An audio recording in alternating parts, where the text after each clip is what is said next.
एक minute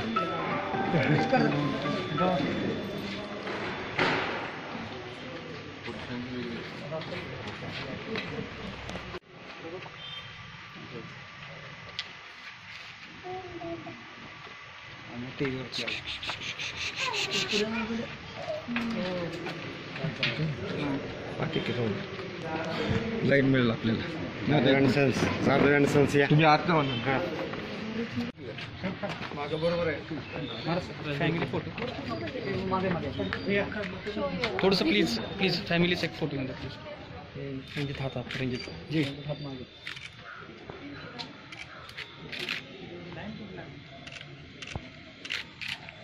thank you. Bike खाली होते मग बाईक खाली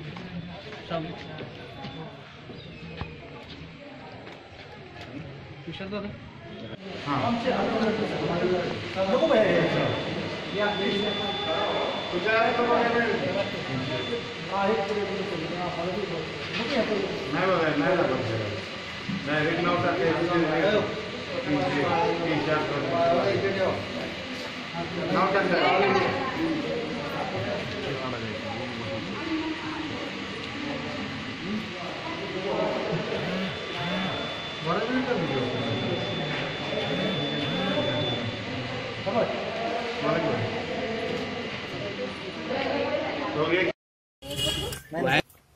मतदान हा आपला हक्क आहे आणि सगळ्यांनी मतदान करावं.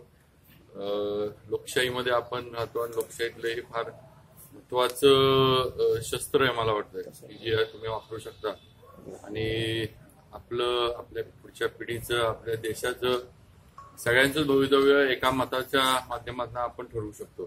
त्यामुळं सगळ्यांनी मतदानाला जावं ही माझी नक्कीच माझ्या सर्व सातारकरांना आणि जावळीकरांना विनंती आहे. आणि आपल्या मतदानाचा हक्क जो आहे तो आपला काही करून बजवावा.